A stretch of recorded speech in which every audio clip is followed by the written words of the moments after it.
आज आपण थालीपीठ बनवूयात। आता शाळा सुरू झाली आजपासून।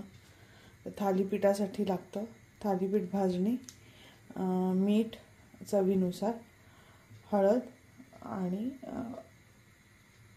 क्युमिन पावडर, जिरा पावडर, कोथिंबीर, कांदा आणि मिरच्या। तुम्हाला तिखट किती लागतं त्याप्रमाणे।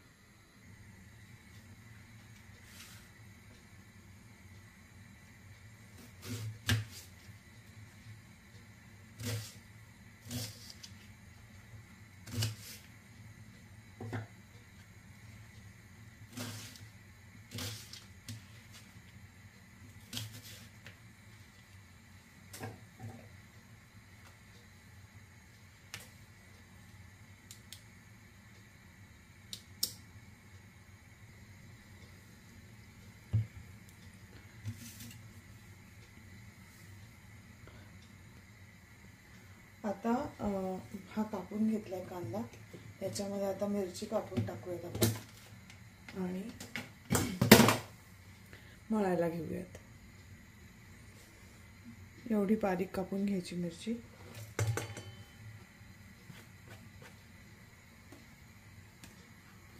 आता हे कांदा, टोमॅटो, मिरची जे सगळं कापून घेतलंय आपण, त्याला हे सगळं लावून घेऊयात मसाले आणि ते जरा चुरून घेऊयात, म्हणजे ते एकजीव होतं आणि त्याला छान ज्युसेस सुटतात आणि थालीपीठ करताना त्याचा एक जो सुगंध असतो याचा तो छान लागतो आणि मिरचीचा तिखटपणा सगळीकडे लागतो। नाहीतर जिथे जिथे मिरची आहे तिथे तिथेच तिखट लागतं, पण कांद्याचा जो थालीपीठाच्या भाजणीला मिक्स केल्यावरती जो एक सुंदर चव येते, ती जो एक सुंदर सुवास येतो, वास येतो, सुगंध येतो, तो छान असतो।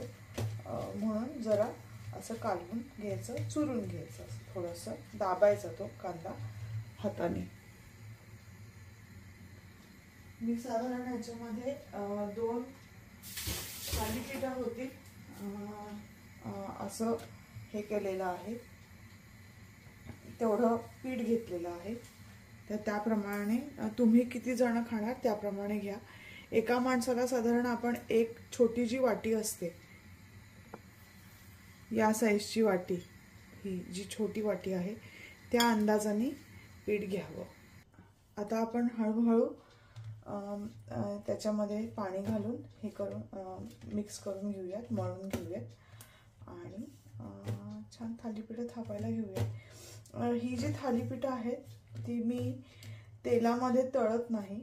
युजली मुंबईमध्ये थालीपीठ तेलात तळली जातात, तर मी ही थालीपीठ तेलात तळत नाही, तर मी ही तव्यावरती थापते आणि त्यामध्ये जी ती भोकं बनवलेली असतात त्या भोकांमध्ये मी तूप घालते वरनं आणि बारीक गॅसवरती मंद आचेवरती मी शिजवून घेते। आता मी पाणी सुद्धा वाटीच्याच मापाने घेतलेलं आहे, साधारण ऑफकोर्स लागेल तसं, पण आपण युजली भाकरी बनवतो त्या पद्धतीत पीठ हवं, म्हणजे फार घट्ट पण करू नये, नाहीतर ते थापताना त्रास होतो। आणि बघा, मी अख्खी एक वाटी पूर्ण भरून घेतलेलं होतं, पाऊण वाटी पाणी लागलं मला। याच्यामध्ये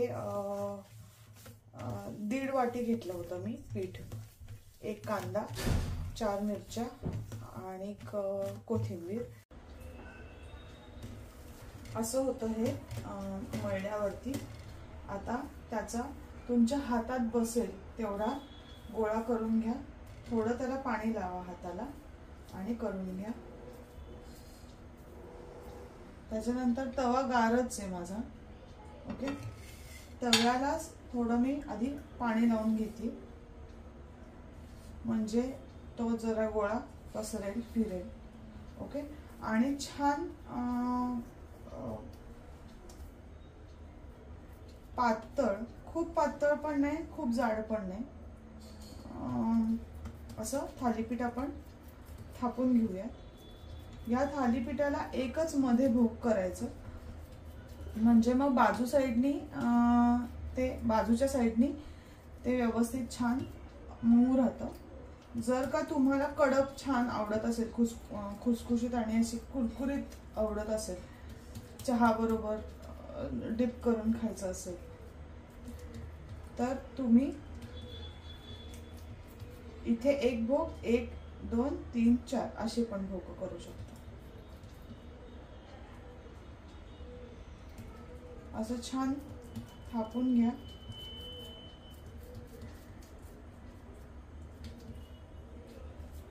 हा सगळ्यात सोपा प्रकार आहे थालीपीठ करण्याचा। नाहीतर युजुअली जे तळण्याचे थालीपीठ असतात त्याच्यासाठी एक पॅन ठेवायला लागतो, पॅन मध्ये तेल घालून करायला लागतं। ती पण मी पद्धत तुम्हाला दाखवेन, पण तुर्तास आजच्या दिवशी ही पद्धत दाखवते। ही पद्धत आता आपण बघूया। गॅस सुरू करते मी।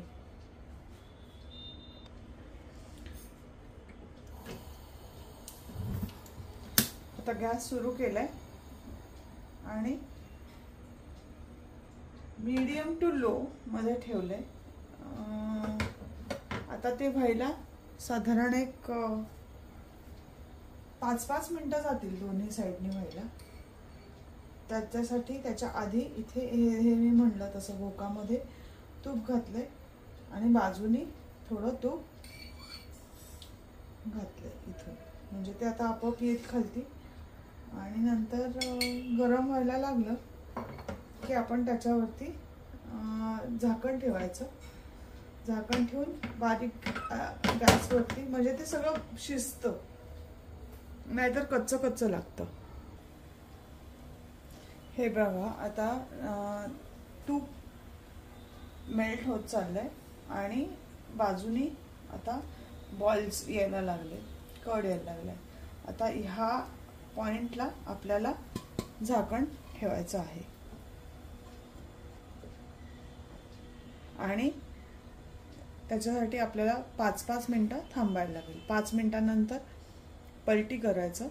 पलटी करून झाल्यावरती परत थोडंसं लागत असेल तरच तूप घाला, नाहीतर काय गरज नाही। तसा नॉनस्टिक पॅन आहे त्यामुळे ते तूप पीत नाही पॅन। सो त्याच्यावरती पलटून टाका थालीपीठ आणि परत 5 मिनिटं ठेवा। सर्व करताना त्याच्याबरोबर दही, लहान मुलांना सॉस आवडतो, दही आणि लोणचं आवडत असेल कोणाला ते तुमच्या आवडीप्रमाणे तुम्ही खाऊ शकता। आणि हिरवी चटणी सुद्धा खाऊ शकता। ती हिरवी चटणी मी तुम्हाला दाखवेन। आता हे बघा, हे शिजलं आहे। आता आपण हे फ्लिप करून घेऊया। फ्लिप करत असताना आपण आस्ते अलगद हाताने करा, असं छान खरपूस होतं। आणि या साईडला मी भोकं पाडलेली नाही तिथे, त्यामुळे ते मऊ पण राहील आणि डब्यामध्ये नंतर त्याला ते पापड खायला लागणार नाही माझ्या लेकाला। असं केलेलं आहे। अशीच तुम्ही थालीपीठ करा आणि तुमच्या घरच्यांनाही खायला घाला। आणि प्लीज माझ्या चॅनलला सबस्क्राईब करा, लाईक करा, कमेंट करा आणि पूर्ण व्हिडिओ बघा। पूर्ण व्हिडिओ बघितलात तर तुम्हाला एंड प्रोडक्ट पण काय आहे ते समजेल, त्यामुळे पूर्ण व्हिडिओ बघा। मी दर सोमवारी पहिला जो असतो तो व्हिडिओ टाकत जाईल। सोमवार नंतर दर 2 दिवसांनी व्हिडिओ टाकेन। काही स्पेशल केल्यावरती त्याचा व्हिडिओ करायला टाकायला पण मजा येते, छान वाटतं। तुम्हाला पण आवडेल माझ्या स्टाईलचं जेवण जेवायला, कारण आम्ही किती भंडारी आहोत। सो आमच्याकडच्या जेवण करण्याची शैली पद्धत वेगळी आहे। मी पूर्वाश्रमीची कोकणस्थ ब्राह्मण आहे, त्याच्यामुळे मला ब्राह्मणी पद्धतीचे जेवण पण येतं आणि प्लस मी हॉटेल मॅनेजमेंट केलेलं आहे. सो ऑल इन ऑल मला साधारण सगळ्या पद्धतीचं जेवण येतं. सो मला असं वाटलं की why not share my talent. Not that I am praising myself, पण ज्यांना येत नाही, ज्यांना शिकण्याची इच्छा आहे महाराष्ट्रीयन पद्धत, त्यांनाही ह्या व्हिडिओजचा उपयोग होईल. आणि मला पण नवीन नवीन गोष्टी बनवायला आवडतात, त्या पण माझ्या डॉक्युमेंट होतील. हे बघा, अशा पद्धतीने भाजून घ्यायचं. जास्त काळं करू नका आणि तुम्ही हे इझिली असं मोडू शकता. ह्याच्यावरनं तुम्हाला समजत असेल की ते छान मऊ झालेलं आहे. हे बघा. आणि इथलं जे मधलं थोडंसं जर तुम्हाला वाटत असेल कच्चट आहे, कच्चं काहीच राहिलेलं नाहीये, पण कच्चं वाटत असल्यास तुम्ही हाफ असं करून त्याला थोडासा शेक देऊ शकता आणि छान गरमागरम खा, दह्याबरोबर, लोण्याबरोबर खा आणि आस्वाद घ्या. आणि मला सांगा माझ्या रेसिपीज तुम्हाला कशा आवडतात. Thank you so much. आता लवकरच भेटूयात. उद्या मी बटर चिकन करणार आहे, तर उद्या भेटूयात आपण बटर चिकनची रेसिपी बघायला.